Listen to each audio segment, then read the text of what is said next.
스마트하게 여겨지는 시대를 살아가고 있습니다. 옛날 어른들이 결혼하고 출가하는 딸에게 성경적인 표현은 아니지만 했던 말이 있죠. 어떤 말을 했습니까? 잘 모르십니까? 시집가면 그 집에 뭐가 되라고 그랬습니까? 교회 안에서 뭐 귀신 이야기 하기가 좀 그렇죠? 그러니 시집가면 그 집에 그것이 되라고 그랬어요. 성경적인 표현은 아니지만. 지금 그런 표현은 젊은 이 MZ 세대들에게 너무나 이상한 표현이고 억압적이고 여성 비하적이고 여성을 억압하는 표현처럼 보입니다. 그런데 그 표현 속에는 의미가 담겨 있죠. 주어진 환경에 묵묵하게 버티고 적응하고 살아남아라, 이런 의미가 담겨 있죠. 그런데 요즘은 시집가는 딸에게 어떻게 말한다고요? 너무 힘들면 너무 참지 말고 집에 와라, 그렇게 말한다고 하잖아요. 요즘 사회에서는 조기 퇴사가 트렌드이고 결혼도 신앙도 헌신도 자기가 감당할 수 있을 만큼만 감당하려고 하는 시대입니다.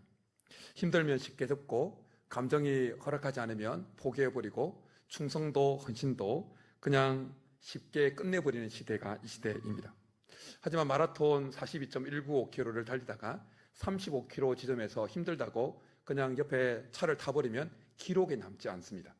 늦더라도 완주해야 기록에 남습니다.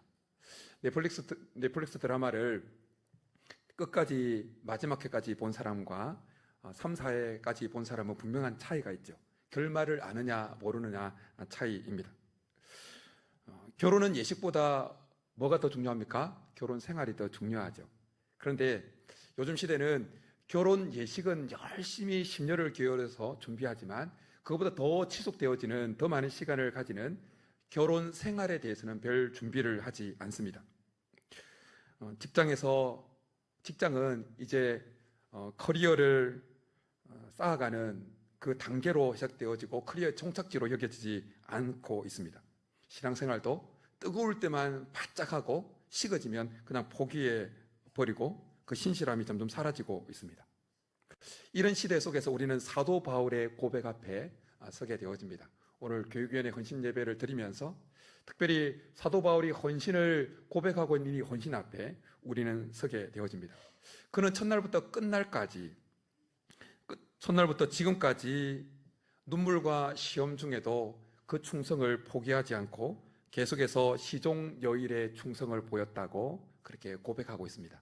시종여일이라고 하는 사자성어가 좀 어렵고 낯선 단어인데 시작할 시와 끝마칠 종자, 시작과 끝이 하나다, 끝이다, 일관되다라는 의미입니다. 좀 쉽게 우리에게 시종일관이라는 사자성어가 좀 더 익숙하게 다가올 거예요. 사도 바울은 에베소에 들어간 그 첫날부터, 그리고 지금 에베소 성도들을, 이 정나들을 불러서 모으고 있는 이 시점까지 항상 충성을 다했다라고 그렇게 고백합니다. 아시아에 들어온 첫날부터 24절에 아시아에 들어온 첫날부터 지금까지 18절입니다. 아시아에 들어온 첫날부터 지금까지 내가 항상 여러분 가운데서 어떻게 행하였는지 여러분도 아는 바니. 그리고 24절에서 우리 유명한 말씀을 하고 있죠. 우리 한번 24절 너무나 잘하는 말씀인데 같이 한번 읽겠습니다. 시작. 내가 달려갈 길과 주 예수께 받은 사명 곧 하나님의 은혜의 복음을 증언하는 일을 마치려 하면은 나의 생명조차 조금도 귀한 것으로 여기지 아니하노라. 우리는 오늘 이 시간 이 사도 바울의 고백 앞에서 무엇이 진정한 충성인지, 그리고 어떻게 그것이 가능한지, 우리가 어떻게 그 충성 위에 설 수 있는지 함께 말씀을 살펴보고자 합니다. 바울은 3차 전도 여행을 마치고 이제 예루살렘으로 돌아가는 길이었습니다. 그런데 시간상 이 에베소를 들릴 수 없어서 그가 머물렀던 밀레도에 에베소 교회 장로들을 초청합니다. 그리고 그 장로들에게 자기가 지난 3년 동안 에베소에서 어떻게 사역했는지를 그들에게 고별 설교를 하고 있습니다. 그들에게 고별 설교를 하면서 여러분도 알거니와 아는 바니라고 말하면서 장로들이 사도 바울이 3년 동안 어떻게 사역했는지 알고 있다는 전제를 가지고 이 고별 설교를 하고 있는 거예요. 그리고 우리가 읽은 18절부터 21절까지는 그 회상, 과거에 3년 동안 어떻게 했는지에 대한 회상적인 그 말씀입니다. 바울은 에베소 장로들에게 그 자기가 3년 동안 에베소에서 사역했던 그 과거의 상황들을 회상하면서 첫날부터 지금까지 내가 항상이라는 말을 고백하고 있습니다. 그의 사역은 잠깐 열정적으로 막 시작했다는 것이 아니라 그 열정이 얼마나 지속되었는지, 계속해서 유지되었는지에 대해서 강조하고 있는 말씀입니다. 사도 바울의 강조점은 처음이 어떻게 열정적이었느냐가 아니라 그 시작이 끝까지 지속되었다는 것을 강조하고 있다는 것입니다. 바울이 사용하고 있는 항상이라고 하는, 처음 날부터 지금까지 내가 항상이라고 말할 때 그 항상이라고 하는 것은 헬라어 원어적으로 보면 모든 시간 동안, 전 시간 동안 변함없이, 이런 의미를 가지고 있는 단어가 사용되어졌어요. 그러니까 많은 시간이기보다는 신실함의 시간, 지속되어진 시간을 가리키는 것이 항상이라는 단어라는 겁니다. 열정보다 중요한 것은 계속됨입니다. 사람들은 시작은 잘합니다. 운동을 해도 뭔가를 해도 처음은 잘합니다. 그런데 언제쯤에 다 포기합니까? 안 해보셨습니까? 3일 정도 되면 다 포기합니다. 그래서 무슨 말이 나왔다고요? 예, 잘 아시죠? 여러분 많이 해보셨잖아요. 막 시작했는데 3일 되면 시무룩해지는 것이 사람의 대부분의 태도라는 거예요. 그래서 작심삼일이라는 말이 나옵니다. 신앙생활도 이런 모습들이 나타난다는 거예요. 뭔가 부흥회, 수련회 참여해서 막 은혜를 받으면 결단하고, 막 목사님이 주일날 피를 토하면서 설교를 전하고 결단을 시키면 주일 오후에 막 뜨겁게 막 하는데 3일 정도 지나면 무슨 말씀이 전해졌는지도 까먹어버리는 것이 우리의 모습이다라는 것입니다. 그러나 하나님은 우리가 얼마나 열정적으로 시작했느냐 보다는 우리가 그 열정을 얼마나 지속하느냐에 더 관심을 가지고 있습니다. 예수님은 계시록에서 7교회에 편지를 보내지요. 그 7교회 가운데 편지를 받은 에베소 교회는 처음 시작은 정말 뜨거웠고 예수님을 사랑하는 마음이 있었습니다. 그런데 우리가 잘 알고 있는 대로 첫사랑을 잃어버렸다는 책망을 받게 되어집니다.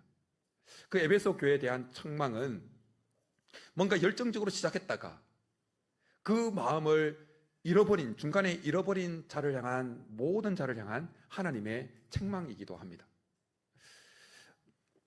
반면에 계시록 7교회 교회 가운데 서머나 교회는 예수님으로부터 칭찬을 들었습니다. 서머나 교회의 특징 중에 하나는 책망이 없다는 겁니다. 환난과 어려움 속에서도 죽음을 불사하고 계속해서 주님을 향한 그 충성, 시종여일의 충성을 계속 해왔다는 거예요. 그래서 예수님은 그 서머나 교회에게 죽도록 충성하라, 그러면 생명의 면류관을 얻을 것이다, 그런 약속을 해주고 있는 것을 보게 되어집니다. 여러분 중에 혹시 처음에 열정과 그 헌신을 잃어버린 분이 혹시 없으십니까? 교사로 헌신하면서 가졌던 그 열정, 그 헌신, 아이들을 보면 막 가슴이 막 찌릿찌릿하고 이 아이를 예수님의 제자로 키우겠다, 그런 마음을 가지고 헌신했는데 어느 순간 교회 섬기고 교사로 헌신한 시간이 1년, 2년, 3년 되면서 어느 순간 그 열정과 그 마음은 어딘가에 다 사라지고, 목사님 눈치 때문에, 장로님 눈치 때문에, 성도들 눈치 때문에 혹시 그런 사역을, 교사의 직분을 계속 감당하고 있는 분은 혹시 없으십니까? 우리 하나님은 책망만 하시는 분이 아니라 다시 그 열정을 회복하기를 원하시는 분이십니다. 그래서 그렇게 첫사랑을 잃어버렸다고 하는 에베소 교회를 향해서 이렇게 회개하고 처음 행위를 가지라고 초청하고 있습니다. 에베소 교회와 서머나 교회의 상반된 모습처럼 성경에는 그 하나님을 향한 첫 마음, 첫 헌신, 첫 열정을 계속 지속했던 사람이 있는가 하면 에베소 교회처럼 그냥 그 첫 마음을 잃어버리고 중간에 나락으로 떨어진 사람들도 있습니다. 그리고 그들을 향한 각각의 하나님의 평가는 다 달랐습니다. 끝까지 하나님을 향한 첫 열정, 첫 마음, 첫 헌신을 계속해서 유지했던 자들은 다 하나님으로부터 칭찬을 받았습니다. 대표적인 인물들을 몇 명 들면 이렇습니다. 요셉이죠. 요셉은 유혹을 받고 어려움을 당하는 가운데서도 계속해서 하나님을 향한 그 열정, 그 마음, 첫 마음을 계속해서 유지합니다. 유혹을 받을 때도 내가 어찌 하나님께 죄를 범해서 덕지하리요, 죄를 지으리요 라고 하면서 뿌리칩니다. 억울한 누명을 쓰고 감옥에 갇힘에도 불구하고 계속해서 하나님을 끝까지 붙듭니다. 결국 그의 결국은 애굽의 총리가 되어지는 것이었습니다. 다니엘은 고난 속에서도 계속해서 예루살렘을 향해서 난 창을 열고 하루 3번 계속 기도하면 사자굴에 던져진다는 그 포고령을 어인이 지킨 것도 알고도 계속해서 시종여일의 충성을 하나님 앞에 고백하며 나아가는 것을 보게 되어집니다. 하지만 시작은 좋았지만 중간에 다 포기해버리고 끝이 좋지 않았던 그 사람들은 모두 다 책망을 받았습니다. 그 대표적인 인물이 누굽니까? 사울 왕이죠. 이스라엘 초대왕 사울. 그는 처음 부름받았을 때 얼마나 하나님 앞에 겸손했는지 모릅니다.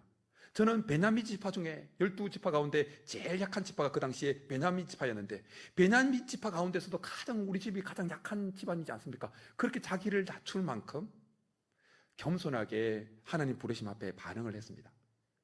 근데 어느 순간 사람들의 눈을 의식하고 뭔가 하는 일마다 잘 되니까 교만해졌습니다.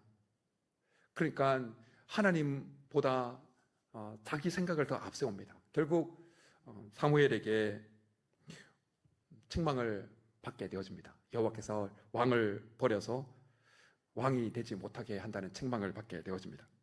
솔로몬도 젊을 때는 지혜로 하는 저는 어린아이입니다, 듣는 마음을 제게 주옵소서, 그렇게 하나님께 지혜를 구하고 그 지혜를 가지고 백성을 잘 다스리고 하나님을 잘 섬겼습니다. 성전도 잘 세웠습니다. 그런데 이방 여인들을 첩으로 드리고 아내로 드리고 하면서 그 마음이 여호와를 향한 그 마음에서 떠나게 되어집니다. 시종여일의 그 마음이 없어졌다는 것입니다. 결국 그는 그 나라가 찢어지는 그런 책망을 받게 되어집니다. 가룟 유다 또한 예수님께 부름을 받은 12제자 중에 한 명이었지 않습니까? 얼마나 충성스럽게 예수님을 처음에는 따라다녔는지 모릅니다. 근데 중간에 나지 않으면 더 좋았을 뻔했다는 책망을 받을 만큼 중간에 탈락을 하게 되었습니다. 하나님은 한때의 충성보다는 지금의 끝까지의 충성을 보십니다. 처음에 아무리 화려해도 중간에 다 식어버리고 포기해버리면 그 사람에 대한 평가는 달라집니다. 그러나 처음은 미미하고 처음은 뭔가 부족해도 끝까지 우직하게 하나님을 향한 첫 마음, 첫 열정, 첫 헌신을 계속해서 가지고 나가면 하나님은 그 사람을 계속해서 높여주십니다. 여러분은 지금 어디에서 무엇을 계속해서 붙들면서 시종여일의 충성을 하고 계십니까? 반복되어지는 업무, 뭔가 의미가 없어 보이는 그 자리, 그 자리에서 처음과 같은 충성을 지속하고 있습니까? 가사와 양육, 뭔가 열매가 없고 확신이 없는 불확실한 미래가 있는 그 자리에서도 여전히 시종여일의 충성을 보이고 있습니까? 사역을 시작했는데 사역에 열매가 없는데도 여전히 그 자리를 묵묵하게 지키고 계십니까? 하나님 그런 자를 예뻐 보십니다. 그 일이 힘들어도 그냥 무의미하게 반복되어지는 것 같아도 우직하게 시종여일의 충성을 하고 있는 자를 하나님은 보고 계십니다. 사도 바울은 19절과 20절에서 그가 어떻게 첫날부터 지금까지 그 시종여일의 충성을 했는지, 어떤 환경에서, 어떤 배경에서 시종여일의 충성을 보였는지 이렇게 고백하고 있습니다. 먼저 19절입니다. 19절의 말씀은 사도 바울의 그 충성이, 시종여일의 충성이 태도에 있어. 태도. 자기가 주어진 그 자리에서 대하는 마음의 내적인 태도에 있어서 시종여일의 충성을 보였다라고 하는 고백입니다. 우리 19절 한번 같이 읽겠습니다. 시작. 곧 모든 겸손과 눈물이며 유대인의 관계로 말미암아 당한 시험을 참고 주를 섬긴 것과. 19절을 잘 읽어보면 사도 바울이 어떤 상황에서 이 시종여일의 충성을 보였는지 3가지가 등장합니다. 첫 번째는 교만할 수 있는 상황입니다. 교만할 수 있는 상황. 두 번째는 감정적인 아픔뿐만 아니라 그 사역을 감당하면서 겪어야 했던 고통과 아픔이 밀려오는 그 상황이었다는 겁니다. 그리고 세 번째는 유대인의 관계로 말미암는 그 시험 가운데서도 시종여일의 충성을 지켰다는 것입니다. 한마디로 사도 바울의 시종여일의 충성은 편안한 상태로 충성을 지속할 만한 그 편안한 상태에서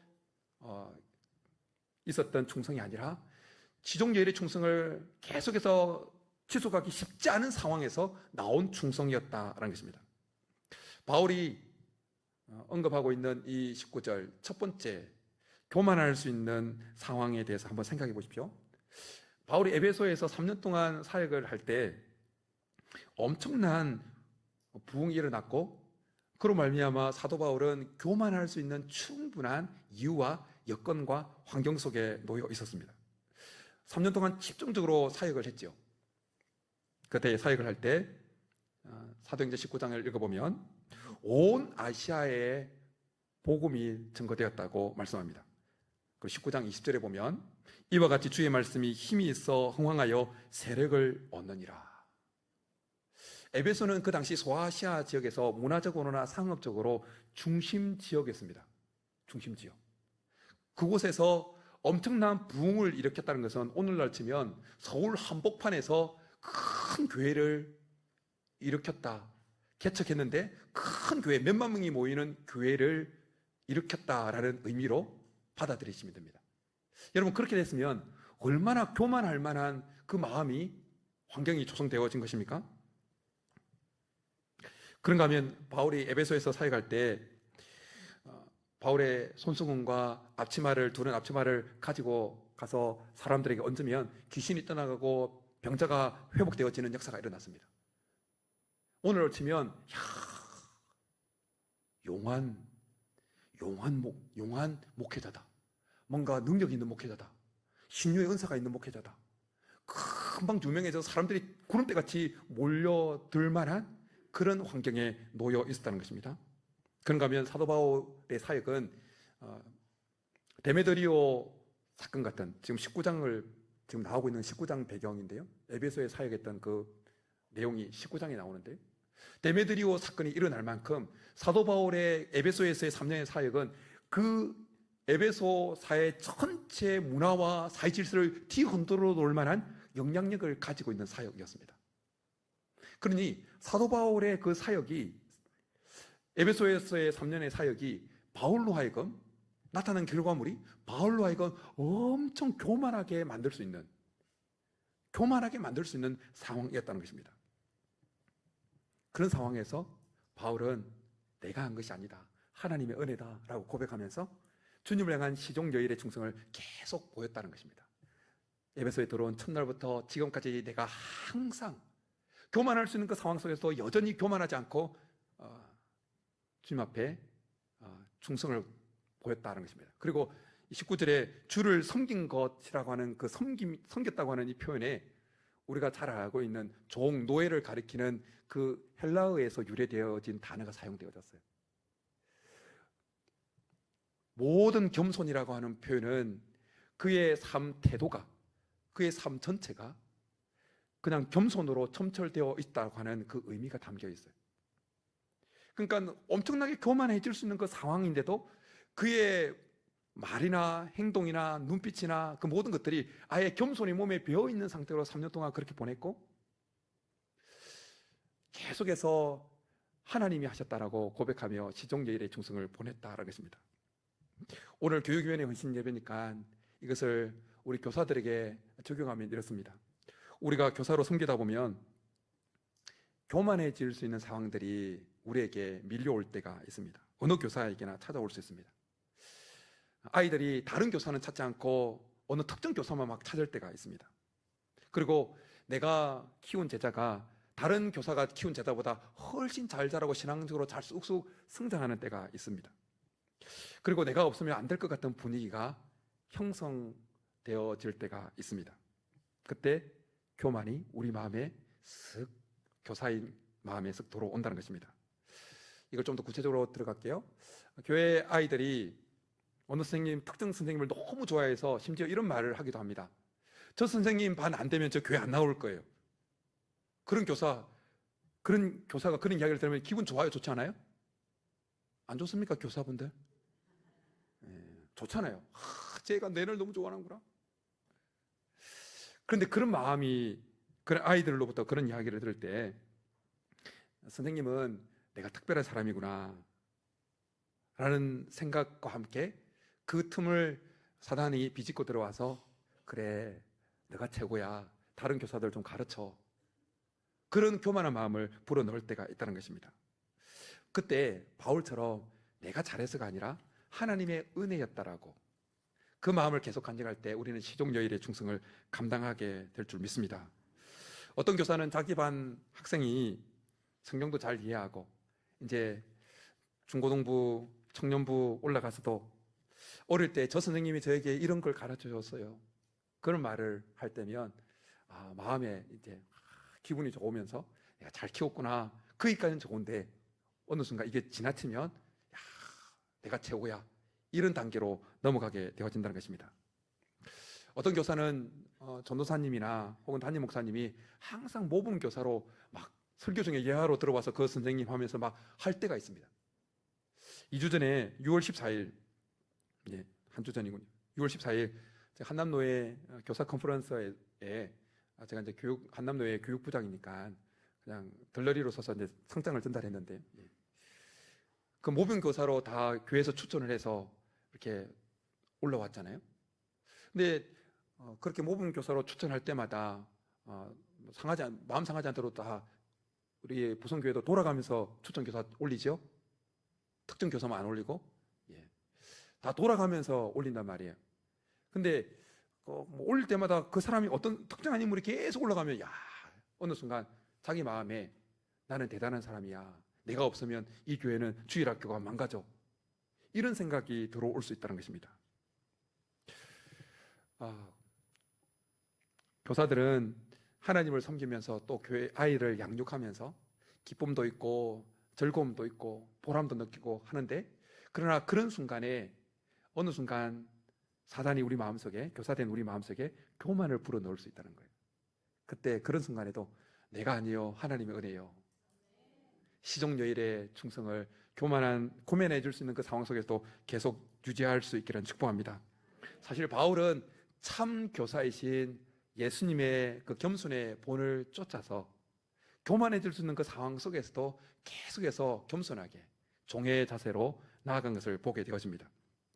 예수님께서 공생애를 보내실 때 교만해질 수 있는 상황들이 얼마나 많았습니까? 우리가 잘 알고 있는 대로 예수님께서 오병이의 기적을 행하실 때 5천 명을 먹이고 12광주를 남겼을 때 사람들이 억지로 예수님을 붙잡아서 임금 삼으려고 하잖아요. 그때 예수님이 어떤 반응을 보이십니까? 그래 니네들 반응은 정확한 거야. 그렇게 했습니까? 아니요. 제자들을 빨리 배 태워서 건너편으로 보내고 자기가 남아서 백성들을 막 쫓아보냈어요. 그런가 하면 예수님께서 6월절에 예루살렘에 올라가셨을 때 사람들이 예수님께서 행하신 기적을 보고 막 예수님을 막 믿었습니다. 예수님을 따랐습니다. 근데 성경에 보면 예수님은 그 몸을 사람들에게 의탁하지 아니하였다라고 말씀합니다. 왜냐하면 사람들 속에 뭐가 있는지 알고 계셨기 때문에. 예수님은 충분히 교만할 수 있는 그 상황임에도 불구하고 여전히 그를 이 땅에 보내신 하나님의 아버지의 마음을 쫓아서 겸손하게 시종여일의 충성을 아버지 하나님께 보이며 살아갔다는 것입니다. 저는 오늘 교육위원회 헌신예배를 드리는 우리 교사들, 교만해질 수 있는 상황 속에서도 여전히 예수님을 닮아서, 바울을 닮아서 시종여일의 충성을 계속해서 보일 수 있기를 축복합니다. 그럴 때 하나님이 영광 받으시고 그 충성을 통해서 아이들이 하나님을 닮아가는 역사가 있게 될 줄 믿습니다. 바울은 교만해질 수 있는 상황에서도 시종여일의 충성을 계속해서 보였을 뿐만 아니라 그가 그를 박해하고 힘들게 하고 어려운 상황 속에서도 시종여일의 충성을 계속 했음을 보게 되어집니다. 교만해질 수 있는 상황도 우리로 하여금 주님 앞에 시종여일의 충성을 계속해서 유지하는데 어려움을 가지게 하지만 다른 사람들의 어떤 공격, 외부의 핍박, 업무, 이런 것도 주님을 향한 이 시종여일의 충성을 계속 감당하는데 어려움을 가지게 합니다. 바울이 에베소에서 사역을 할 때 데메드리오 사건을 언급했는데요.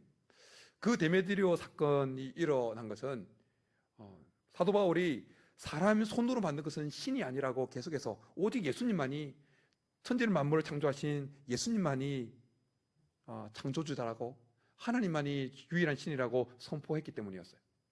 그러니까 데메드리오가 은장색 이것이 자기 사업이 위험에 처할 걸 여기고 광장에 모여가지고 또 극장에 데리고 가서 스트라이크를 일으킨 것입니다. 그런가 하면 사도행전 29장을 읽어보면 바울이 에베소에 처음 들어갔을 때 유대인 회당에 들어가서 복음을 전합니다. 그때 처음에는 오케이 받아들입니다. 그러나 3개월 지나니까 유대인들의 마음이 강팍해집니다. 그래서 바울을 막 공격합니다. 그러니까 바울이 거기서 나와서 두란노라고 하는 그곳에서 2년 3개월 동안 복음을 막 전합니다. 그러나 그런 가운데서도 에베소에 있었던 유대인들은 계속해서 바울로 하여금 예수 그리스도의 복음을 전하지 못하도록 관계를 꾸미고 공격했다는 것입니다. 그런 상황에서 바울은 유대인이 자기 동족이잖아요. 근데 그 동족으로부터 인정도 받지 못하고 외로운 선지자처럼 계속해서 그 사역을 감당했다는 것입니다. 때로는 우리가 교사로서 교회에 섬길 때 마음 맞지 않는 사람으로 인해서 힘들어질 때가 있습니다. 이해받지 못할 때가 있습니다. 나는 뭔가 교회를 위해서 아이들을 사랑하는 마음에서 했는데 나의 행동이 어느 누군가에게 거슬리는 행동으로 다가가서 원치 않은 오해를 사기도 하고 원치 않은 말을 들어서 상처를 입을 수도 있다는 것입니다.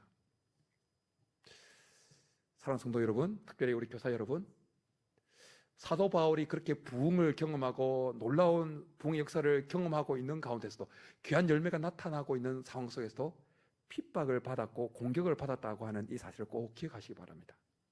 우리가 열심히 해서 아이들이 부흥하고 주일학교가 하나님을 경험하고 예수를 만나고 하는 그 가운데서도 섬기는 우리를 향한 그 공격이, 외부의 아픔들이, 가시들이 있을 수 있다는 거예요. 전혀 이상한 것이 아니라는 겁니다. 그런데 그럼에도 불구하고 그런 상황 속에도 바울은 여전히 주님이 맡기신 그 사역에 대해서 시종여일의 충성을 감당했다라는 것입니다. 교사뿐만 아니라 교회에서 앞장서서 섬기고 헌신하다 보면 원치 않은 오해를 사고 상처를 받을 때가 있습니다. 같이 헌신하는 사람들이 별것도 아닌 것 같은데 오해를 해서 등을 돌리고 이상한 말을 퍼뜨릴 때가 있습니다. 그럴 때 내가 왜 자원해서 이 일을 한다고 했을까? 내가 굳이 이런 상처까지 받으면서 이 자를 계속 지켜야 되는가? 이런 마음들이 올라온다는 것입니다. 근데 여러분, 훈련소에서 모든 그 훈련병들이 다 군복을 입고 구호를 외치고 총 쏘는 연습도 하고 합니다. 근데 실제 군인의 모습은 언제 드러납니까? 전장에서 드러납니다. 전우가 저기서 온 그 총탄에 맞아서 피를 흘리고 막 폭탄 터지고 하는 가운데서도 여전히 진짜 군인은 총뿌리를 내밀고 적을 향해서 총을 쏘는 진짜 군인의 모습이 드러난다는 것입니다. 시종여일의 충성을 보이는 사람은 어떤 사람이냐? 다른 사람들이 막 칭찬할 때뿐만 아니라 내가 열심히 봉사함에도 불구하고 나를 오해해서 내 가슴에 그냥 피를 흘리게 만드는 그 비수를 꽂고 하는 그 가운데서도 여전히 그 자리를 꿋꿋하게 지키면서 주께서 맡기신 일하고 나아가는 사람, 그런 사람이 시종여일의 충성을 보이는 사람이다라는 것입니다. 얼마 전에 제가 섬기는 우리 교회에서 임직 투표가 있었습니다. 혹시 이 방송 유튜브로 나가나요? 그럼 조심해서 말해야 되겠네. 저희 교회 임직 투표 시스템은 당회에서 뭐 누군가를 결정하고 그러지는 않아요. 성도들이 1차로 후보를 다 추천을 합니다. 추천을 해요. 그리고 추천을 해서 2배수로 추천을 받은 그 득표수대로 만약에 장로님을 3분 뽑겠다 그러면 6명까지 개인당 3분씩 추천을 해서 6명까지 그 득표 순대로 쭉 후보에 올려지는 거예요. 그리고 한 달간 성도님들한테 기도하시고 잘 마음에 또 좀 더 지켜보시고 하시라고 한 달간 여유를 주고 본투표에 들어갑니다. 본투표 다 무기명으로 하죠. 그리고 3분의 2 득표를 이제 해야 되지 않습니까? 네, 어김없이 항상 100% 후보에 오른 분들이 다 100% 선택되어지는 것은 아니지 않습니까? 저희 교회도 마찬가지였어요. 그런데 그렇게 득표되고 난 이후에 그 선거 결과에 대해서 두 부류의 반응이 나왔습니다. 한 부류는 자기가 탈락되어진 분, 선택되지 못한, 피택되지 못한 그 분들 중에 두 부류의 반응이 나왔어요.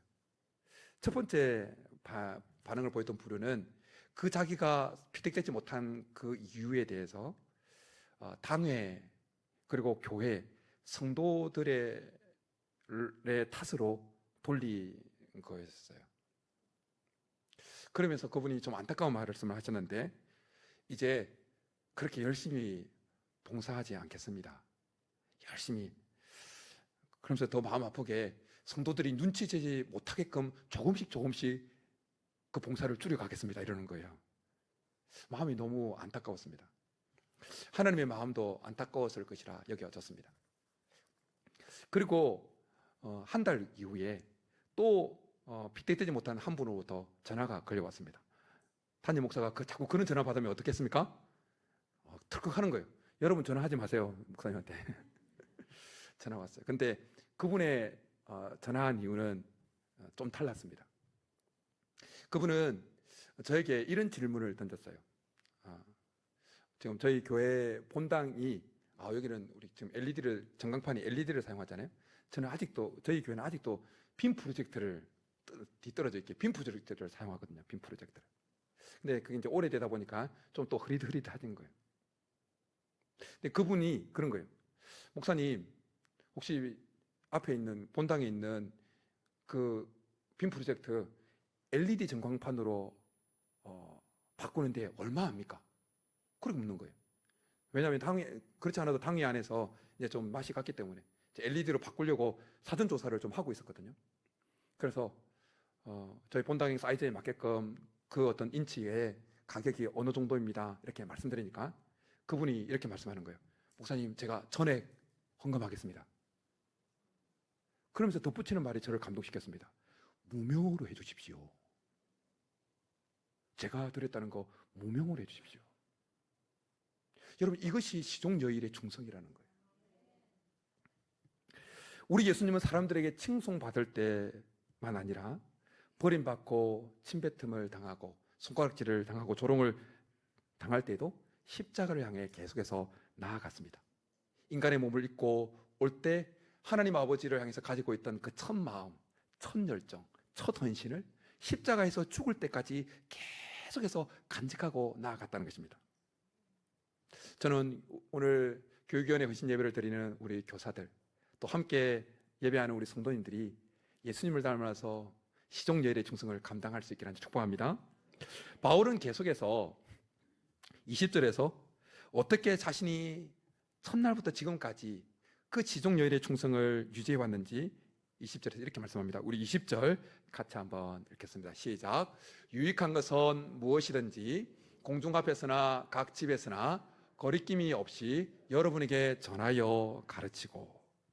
19절의 말씀이 시종여일의 충성에 대한 사도 바울의 내면의 태도에 대한 말씀이었다면 20절은 가르침과 사역의 방식에 있어서 여전히 시종여일의 충성을 보였다고 하는 고백입니다. 가르침과 사역의 방식에 있어서 시종여일의 충성을 보였다는 거예요. 사도 바울의 그 사역의 방식은 일관되었습니다. 사도 바울은 선택적으로 자기가 전하기 편한 말씀만 전한 것이 아니었다는 거예요. 성도들에게 유익하다면 그 내용이 어떤 내용이든지 전했다는 거예요. 사실 사도 바울이 전했던 내용 중에는 전할수록 사도 바울을 공격하게끔 만드는 마음을 불러일으키는 말씀도 있었을 수 있습니다. 왜 저 말씀을 자꾸 전해서 나의 마음을 거슬리게 만들지? 라고 하는 그런 말씀도 사도 바울은 유익하다면, 공동체를 세우는데 유익하다면 다 전했다라는 것입니다. 교사가 전하기 편한 말씀만 전하면 안 됩니다. 교사들은 아이들이 듣기 좋은 말만 전해서는 가르치면 안 됩니다. 꼭 필요한 말씀. 하나님이 너를 사랑하셔. 너는 특별한 존재야. You are special. 그렇게 그 말씀도 아이들한테 전해줘야 되지만 회개해야 돼. 바로 똑바로 살아야 돼. 하나님 기뻐하시는 삶을 살아야 돼. 죄를 멀리해야 돼. 뭔가 애들이 듣기 싫어하는 말씀도 전해야 된다는 것입니다. 공동체를 사랑한다면 그냥 듣기 좋은 말만 계속 하는 것이 아니라 때로는 진리에 어긋나는 말을 누군가가 한다면 사랑하는 마음을 가지고 온유한 마음으로 그분의 말에 대해서 바나바처럼 데리고 가서 이런 부분이 있어서 잘못되었습니다. 이 부분을 고쳤으면 좋겠습니다. 그렇게 말하는 것이 필요하다라는 것입니다. 바울은 계속해서 21절에서 복음의 내용에 있어서도 시종여일의 충성을 지켰다고 고백하고 있습니다. 바울의 충성은 내면의 태도에 있어서도, 그리고 사역의 가르침과 사역의 방식에 있어서도 그 시종여일의 충성을 보였고, 또한 그 사역 복음에 전하는 그 내용에 있어서도 시종여일의 충성을 보였다라고 그렇게 고백하고 있습니다. 바울은 복음의 본질을 결코 타협하지 않았습니다. 회개와 믿음에 관련되어진 말씀, 계속해서 죄를 제라고 선포를 하며 살았다는 것입니다. 그리고 바울은 구원에 이르는 유일한 길은 오직 예수 그리스도만이라는 사실을 계속해서 전했다는 것입니다. 예수님의 십자가와 부활은 유대인들에게는 어리석은 것이고, 그리고 이방인들에게는 어리석은 것으로 치부되어졌던 내용입니다. 그렇지만 바울은 계속해서 유대인들, 그 에베소에 있는 유대인들이 그렇게 어리석게 꺼리는 내용이었지만 계속해서 전했고, 에베소에 있던 이방인들이 어리석은 것이라고, 하찮은 것이라고 여겼던 그 예수 그리스도의 십자가 그리고 부활의 복음을 계속해서 전했다는 것입니다. 이것을 좀 더 확장해서 보면, 말씀을 전하는 자는 성도들이 듣기 좋은 말만 전하는 것이 아니라 공동체에 유익하다면, 성도들이 제자로 세워지는데 유익하다면, 그래서 그 말씀 전함으로 인해서 설교자가 좀 불편한 관계가 되어진다 할지라도 계속해서 그런 말씀을 가감없이 전하는 것이 사역자로서의 시종여일의 충성이라는 것입니다. 그리고 말씀 듣는 입장에서 복 받습니다, 축복입니다, 은혜입니다, 그 말씀만 들으려고 하는 것이 아니라 내가 예수님의 제자로 세워질 수 있다면 나의 십자가를 지고 나를 따르라고, 자기를 부인하라고, 자기를 끊임없이 죽이라고 하는 그 말씀도 기꺼이 받아들이려고 하는 것이 시종여일의 충성이다라는 것입니다. 현대교회는 다양성과 관용을 내세우면서 복음의 배타성, 곧 예수 그리스도의 구원의 절대성을 포기하려고 합니다. 그냥 다른 종교에도 구원이 있다라고 그렇게 여기고 받아들이려고 합니다. 절대 타협할 수 없는 내용입니다. 바울은 복음의 본질, 오직 예수 그리스도만이 구원에 이르는 유일한 길이라고 선포했습니다. 우리가 직장에서 누군가에게 당신을 위해서 기도하겠습니다, 이 한마디를 통해서 우리는 복음을 살아낼 수 있게 되어집니다. 특별히 우리 교사들, 아이들에게 예수 그리스도만이 구원의 진리라는, 구원에 이르는 유일한 길이라는 사실을 타협 없이 전할 수 있기를 축복합니다. 주일학교 우리가 다 경험하는 거잖아요. 주일학교까지는, 중고등부까지는 애들이 그래도 부모 손에 이끌려 자의반 타의반 교회를 잘 출석합니다. 그런데 대학교 들어가면 이제 머리가 좀 컸다고 이제 자기가 결정합니다. 그리고 많은 주일학교 열심히 잘했던 아이들이 대학교 들어가면서 교회를 멀리합니다. 여러 가지 이유가 있겠지만 저는 그 이유를 그 아이들이 유초등부 때, 중고등부 때 예수님을 인격적으로 정말 만나지 못했기 때문이라고 그렇게 생각하고 있습니다. 예수님을 정말 인격적으로 만나면 목숨이 그냥 경각에 달려 있어도 예수님을 따라가게 되겠습니다. 저도 고등학교 1학년 때, 더 정확하게는 고등학교 2학년 여름 수련회 때 예수님을 정말 인격적으로 성령의 불을 받았고, 그리고 아무리 핍박이 와서도 예수님을 끝까지 달려갔습니다. 예수님을 제대로 만나면 이제는 부모 손에 이끌려 신앙생활하는 상태에서 이제는 하나님 손에 붙들려 신앙생활하는 자가 되어진다는 것입니다. 그러니까 우리는 어쨌든 아이들 귀에 딱지가 내리도록 예수님을 만나야 된다, 예수님을 인격적으로 영접해야 된다, 이것을 끊임없이 말씀하고 그렇게 그것을 위해서 기도해야 된다는 것입니다. 왜? 그래야 이 여름 사역 정말 좋은 기회지 않습니까? 이 여름 사역 그냥 연례 행사로 그냥 작년에도 했으니까 올해도 하고 그렇게 지나가는 시간이 아니라 정말 이번 여름에 우리 아이들이, 우리 자녀들이 정말 예수님을 인격적으로 만나야 된다는 그 간절함을 가지고 기도하고 몸부림치고, 아이들 그 행사 다닐 때 뒤에서 때로는 금식하고 무릎 꿇고 눈물로 통곡하고, 이 아이들 하나님 만나주지 않으시면 끝장입니다라는 간절함을 가지고 기도하고, 그럴 때 하나님이 교사의 눈물을 보시고 우리 아이들 가운데 찾아오실 줄 믿습니다. 그러면 이제는 교사 손에 부모님 때문에 신앙생활하는 자가 아니라 그를 만나주신, 그 안에 찾아오신 예수님 때문에 이제는 교회를 찾아오고 예배에 동참하고, 누구 눈치 보고 손을 들고 찬양하는 것이 아니라 나를 보시는 하나님 눈치 보면서 손을 들고 찬양하는 아이들로 바뀌게 될 줄 믿습니다. 우리는 지금까지 세 가지를 살펴보았습니다.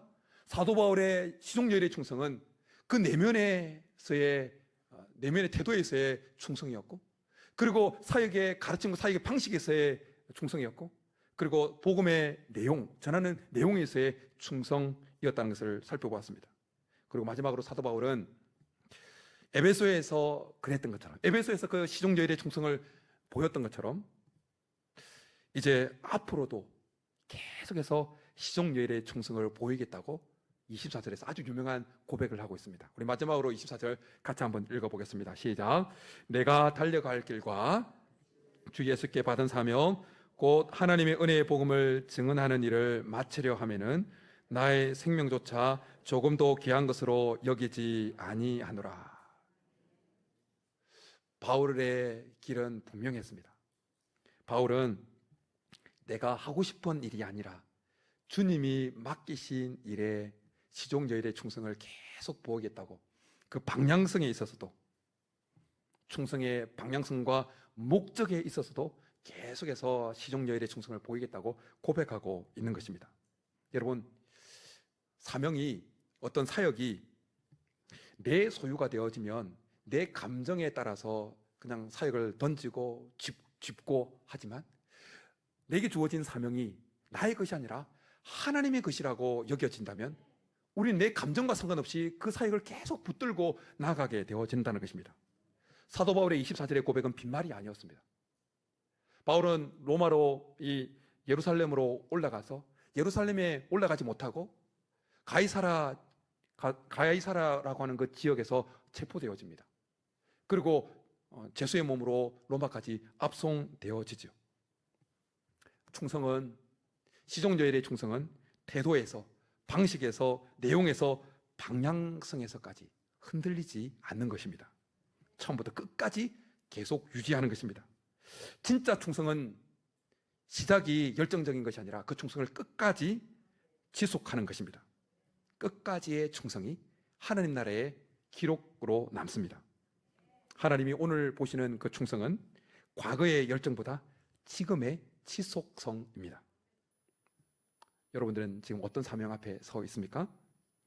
주님이 맡기신 그 일을 끝까지 잘 감당해서 사도 바울처럼, 그리고 예수님처럼 주님 앞에 인정받고 칭찬받는 우리 모두가 될 수 있기를 주님으로 축복합니다. 기도드리겠습니다.